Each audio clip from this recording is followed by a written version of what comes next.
Hey, what's up, guys? Good morning and happy Wednesday. Good morning, Lorna. Good morning, Russ. Good morning, good people on YouTube. And this morning, guys, we've got a special guest, my friend Tanner Owings. What's going on, Tanner? Hey, what's going on, everyone? Really excited to be here. Awesome stuff, man. So, Tanner's going to be a special guest trader of ours, and he's going to spend some time here with all of you in the Essentials room.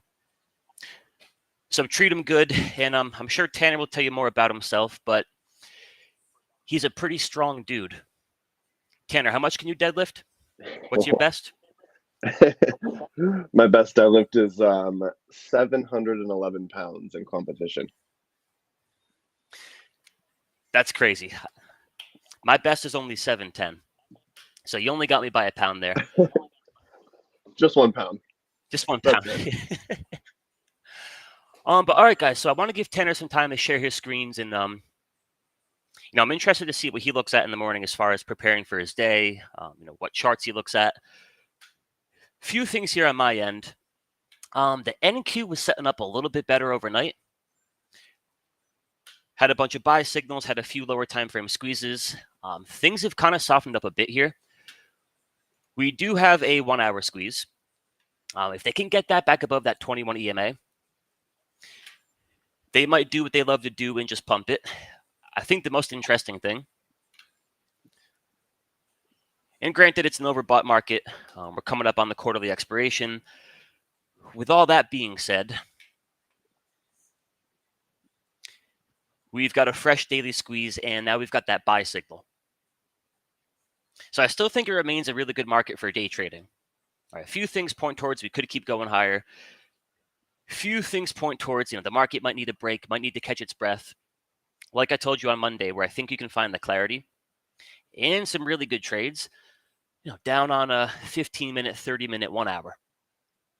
You can take them long, you can take them short. And if you can do that on an intraday basis, I think you might sleep a little bit better at night. But definitely keep an eye on that. As far as swing trading, what I would consider to be a good-looking short, kind of the polar opposite of this. I don't tend to want to fight a good-looking daily squeeze. And I want to show you one more quick thing here. What I'm going to try to do moving forward, archive all the good-looking squeeze setups with an emphasis on the futures. So this was a trade from yesterday where on the 2 hour time frame, you had a squeeze and the buy signal. Inside of your 2 hour, you had a 1 hour squeeze, slingshot signal, then you got the buy signal. Inside of the 30-minute, or the hourly rather, 30-minute squeeze, 30-minute buy signal. Inside of the 30-minute, 15-minute squeeze, 15-minute buy signal. So those tend to make, I think, some for some of the better day trades. 15-minute squeeze fires that can trigger the 30, 30 triggers that can fire the hourly. From there, they can keep the party going. So if you look at the NQ here, we only have that 1 hour squeeze. Over on the S&P futures, we've got a few more. We have them on the 1 hour, 30-minute, and the 15-minute. So whether it be for a long or a short, I think you start down on that 15-minute time frame. 15-minute squeeze fire is short. You might look for the 30-minute to fire short. 15-minute squeeze fire is long. Vice versa. So a few things to keep an eye on there. And again, it's an overbought market. It's an incredibly strong market. I think you day trade it. 1 hour, 30-minute, 15-minute squeeze. That's kind of my focus for now. So we shall see what today brings. But for everybody in the Essentials room, you should be able to click on that tab there for Tanner's screen. And then for the folks over here on YouTube, let me see if we can get Tanner to share his screen over here on Restream as well.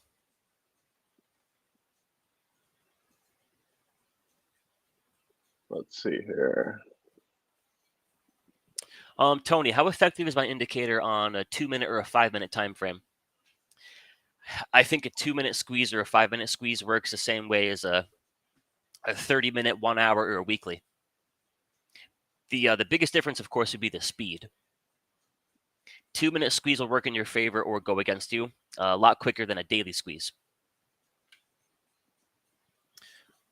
All right, Tana, so I stopped sharing my screen, so that might give you the chance to do that now.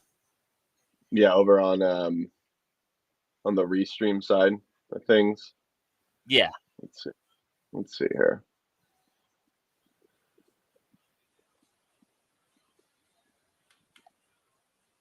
Oh, actually, you know what?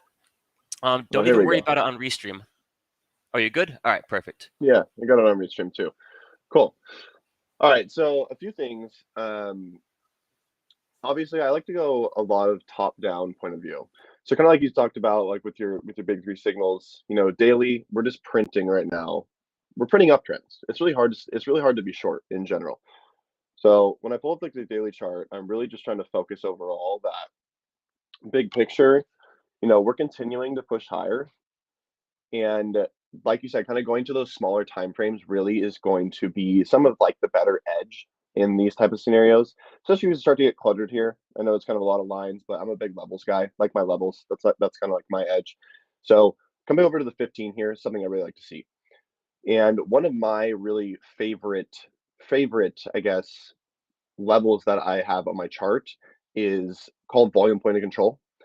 And basically, it's just the idea that, a lot of volume is being transacted within a certain price over a certain amount of time.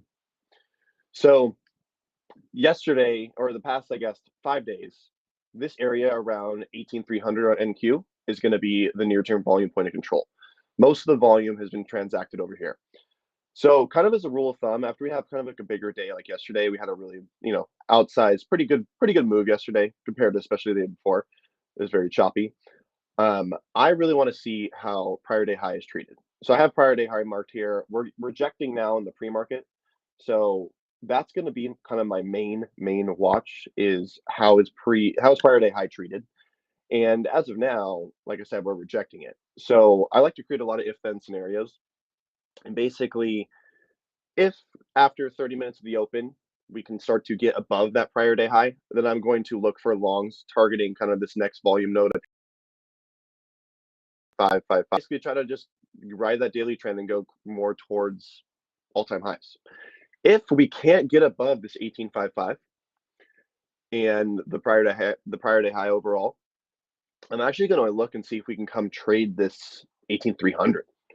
So really, for me, a big thing I like to look for is kind of just waiting until after that first 30 minutes. And that first 30 minutes is something I've known. I'd probably help you guys a lot in the Essentials room, where if you simply just wait 30 minutes after the open, you're going to have a lot more clarity and direction on where the market potentially is going to head for the day. Because the first 30 minutes, everyone likes to juke you. Everyone likes to play games. All the market makers like to play games. All the big guys like to play games. So a really great rule of thumb if you're trading futures, like kind of just help you guys, is just wait 30 minutes. So a lot of my plan consists of waiting 30 minutes kind of for direction. And like I said, if then scenarios. So on NQ, it's kind of my focus today. And another big thing I like to look at is in terms of indicators, I'm a big VWAP guy. So I actually like to watch NQ VWAP and QQQ VWAP. And basically, I gauge sentiment based on very simply for trading above or below. So the purple line here is VWAP NQ. We're trading below it right now. If I want to pull up QQQ, we're trading below it as well. And for me, like I said, that's just like easy sentiment. I'm like, are we trading above or below the volume weighted average price? And it's actually something that started to help a lot of my edge is I can make better decisions in the moment based on if we're trading above or below VWAP. You can find really good entries near VWAP overall too. And so pretty much that's kind of going to be my game plan today. Like I said, that's going to be my game plan mainly on the Qs, is going that top-down approach. So again, top-down, on this daily chart, you kind of see it actually better over here on the QQQs. We have this big daily gap fill. I want to come for this thing eventually. And but I can't force it. It's like clearly we just had support. We're holding all this area. We got the 21 daily moving average actually holding it above here as well. Your favorite reversion to the mean there, Chan. And we got prior day low before it, and just a lot of support overall. So, I think I'm just going to be cautious today after the big expansion day. We really could come back and fill this. Obviously, like I said on the big picture daily, that's kind of what I'm looking for. But I would not be surprised if we came down and traded this volume point of control area. So that's kind of just my plan for the morning and what I'm really trying to focus on today.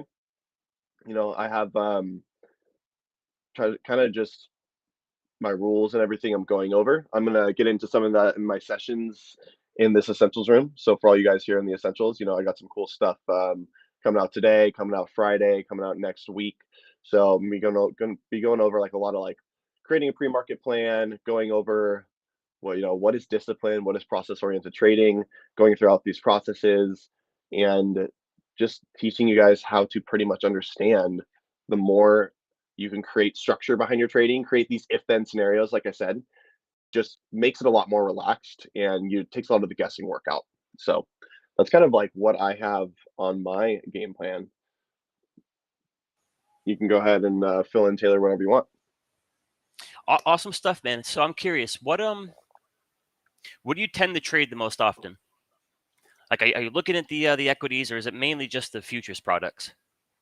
So as of lately, I've been mainly just futures, really just NQ and ES. Those are pretty much my focus. Yep. As far as equities, I will trade options here and there, but it really depends on the setup. And I'm a big earnings guy. So a lot of my edge comes from trading like big earnings gap names. Okay. So right now it's not really earnings season. I'm just not really focused on it. And so I just switched a lot of my focus overall into the futures. Yeah, because I'm loving the futures a lot more and more like as of late. There's some days where the futures are the only thing I'm looking at. I'm curious, what do you like about the futures over the options? Because I'm an options guy at heart, of course. Yeah, that's a good question. So I know you're big on spreads and whatnot. In my background, I'm a big naked options guy. So I'm just buying calls, buying puts. And as you know, the risk can be high. Yep. But personally, just what I've noticed is I'm liking to capture a lot of intraday moves, and not having to worry about any of the Greeks is just a lifesaver when it comes to futures. And it's the biggest thing that I love overall. And so when it comes to trading futures, it's just like it forced me to get really tight with my risk, number one, and learn like various entries where I'm like, okay, like, this is overextended. So it's like, I don't want to chase. And so, like me, like you'll rarely ever find me buying a high day break. Like I say, it's just not something I do. I just don't like to buy high day breaks. It's like I'm looking to buy the pullback to VWAP midday, or like I'm looking to buy, into the 21 daily moving average down here. It's like learning that you can place the risk really tight and keep that risk tight, and then the reward just becomes much greater, and you don't have to worry about any of the BS when it comes to the Greeks with options, is something for intraday short-term trading I have found to be just much more advantageous for me personally. So really, like that's why I like the futures more. And you don't find yourself holding trades overnight too often? Futures trades? No. Actually, I never hold futures trades overnight personally, because a big part of it too, I wasn't a swing guy. Like I rarely take many things. It's just not my style of trading. And I think this is something that's really cool is as traders, we learn where our strengths and our weaknesses are. And just for me, I just noticed, I was like, I'm just not that good of a swing trader personally. It's something I gravitate towards naturally either. I have a lot more edge and I'm a lot better. And I just prefer intraday short-term trading. So I'm like, as I kept just experimenting with it here and there, and I was maybe doing like 50% swing trades, 50% intraday trades, I started realizing I'm like, I am just making so much more money on my intraday trades. Why don't I just not swing trade as much or rarely at all? And then what do you know? The equity curve changes and you start making more money. I think that's a huge part of people like overlook and undermine. Just because one person does something some way doesn't mean to do it the same way. It's like there's so many ways to skin the cat, and this business is filled with different ways to just extract money from the market. So finding your edge too is something that's unique. Because like, it doesn't have to be what everyone else does. It's like if you find that makes sense to you, then that is just the way to trade. Like that's what works for you. So like extrapolate that. Like go deeper into it. Like go into like what time does that edge work? Go into like how often does it work? Go into like certain market conditions you need to see it to work. Like the more devil in the details you can find in your Hmm. specific edge, in your specific strategy, is just like the more consistent you're going to be and the less headache it's going to be. And I think that's like just the coolest part of the puzzle. For sure, you live and breathe that one thing, like over and over and over and over again. Exactly. Yeah, like Exactly. And honestly, for me right that was now the with squeeze. futures, yep, exactly. Like I had to realize, you all know, right, I kind of suck at everything else except this one thing. So I should probably just make that the focus. exactly. And that's a huge thing where, and I think too, when you dive into a strategy that they like or do they really enjoy, maybe they have 1 or 2 days or even like a week or like a couple of weeks where it kind of just doesn't work that well. And all of a sudden they get frustrated and they go, okay, I'm They going to look throw it for the away. new like golden ticket. Yeah, they throw it away. And it's like, no, it's like people need to remember this is a probability based game over time. Of course, you're going to take 10 swings and maybe, or, 10 hits and 7 of them are going to work and 3 of them are not, or even 6 of them are going to work and 4 of them are not. It's like, that is, that's trading. It's not always going to work. But Yep. it's understanding that, what are the, like this, again, the small nuances, the small details that can provide you edge. And you can find these setups that happen like almost every single day and trade them. And like really that I think for me too, that's a big thing with futures that's helped is I have found honestly one of my core strategies I'll eventually get into is like I just really like to trade pullback to VWAP. Obviously I use like bigger picture context and time frames to still like be a discretionary based trader and understand kind of like that feel for the market and where we're going. Yep. But you can have so much edge just like literally waiting for the pullback to VWAP to come in, playing rejections of VWAP. Like, you see this almost daily on time frames where it has just provided a lot of edge for me personally trading futures and just having the NQ and QQ are the their VWAPs are a bit different. So Right. again, like going into Yep. finding edge in something like this is a nuance that I have noticed is like maybe we're trading above one VWAP and not the other, but as long as we in big picture are below one of them and maybe above the other and overall I'm looking for a bigger picture downtrend, like I have to just still trust that like this is the lid on things type scenario. So so yeah, really like that's why I like futures more. That's why I gravitate towards them more now. And it's just hard for me to like I've just traded so much 0DT SPX in my days and just gotten burned, but then also like chased the Magic Dragon and seen those like giant like 400-500% gains. Like so I'm like, you know what? I just want to get better at understanding my risk more and getting really tight with it. Yep. And like I'm not afraid to take 20 points on NQ and be like, okay, cool. Like, it's like, I don't need the Home run every day. winners. Well, I got QQ. Like, yeah, yeah, it's like obviously, yeah, it's nice. And I was like, this is actually something I talked about a long time ago I got from your content was, you know, the market's gonna make so many moves every day. You just need a piece of it. Like it's a giant pie. You just need a piece every day. You don't need the whole Yep. pie, man. You just need a piece. Right. In human So nature is yeah, to want the that's whole pretty much pie. my all the time, man. And then you get pissed at yourself if it keeps running or keeps doing this. And like that's a huge part. It's like, what did your plan say? Like are you taking the easier money? And that's a big thing too. I love with futures is what I've noticed a lot is you'll get a lot of retest of structure. And you'll see this a lot where like the odds of us retesting intraday structure. So like a good example could be like right here. Let's say you got long right here in like the first 45 minutes of the open. The odds of based on this momentum of us testing VWAP are probably so I'm off at VWAP. It's probably more guaranteed to take some off here. Do you know it's going to break high a day? No. Do you even know it's going to get to high a day? No. Do you want to sit through this 20 minutes of consolidation? Maybe not. And so it's like, what is the higher probability money that is more than likely going to happen and work? And so that is something too that is just like maybe more money is not being as greedy in that sense of being like, okay, maybe I'm going to scale off half into VWAP, I'm going to move my trail up, and then I'm going to leave runners to see if we break high a day. It's like, Yep. like little if then scenarios, just like Yep. can put so much more money in your pocket, because again, it's like, I'm sure there's tons of traders out there where you all of a sudden take some off, or like you're like, okay, maybe I should take some off in the VWAP, but this is really strong. I want to see if it keeps going. And let's say it didn't keep going. Let's say you had a day like yesterday where it's just like, you're in this range. You're in this like this is Stuck. just a nightmare and a headache. You're stuck. And so like everyone here, a break from here, that's a break from the morning. Like you got literally nothing. You got what, 30 cents out of it, if that. And so it's like you have to remember that like this like what are the odds of us retesting structure again like that on, because I know the odds of us retesting is going to be higher than us breaking out. So I'm like, Yep. okay, if that's the easier money, then take some, pretty much. So Awesome stuff, man. Awesome stuff. We got a question from Tim on YouTube. Is your VWAP anchored? it is not. It's just the standard VWAP. I had the anchor VWAP originally on, and I just didn't find much edge with it. So it's like on Thinkorswim, like the classic VWAP that you have on. If it has the upper bands and the lower bands, just remove the upper and lower band and just use the core. That's it.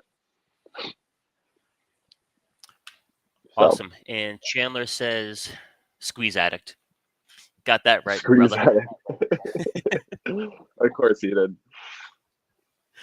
All right, guys. Any other questions here? Otherwise, good stuff, man. I appreciate you jumping on with me, and looking forward to catching your sessions here in the Essentials room. Should be some really good stuff. Excited for it. Yeah, absolutely. Well, all right, y'all. Thank you for coming through as always. We appreciate it. Tanner, thank you again, my friend. Wish you all the best of luck today. Be good, be disciplined, and I'll see you next time. Absolutely. Later, bro. Peace.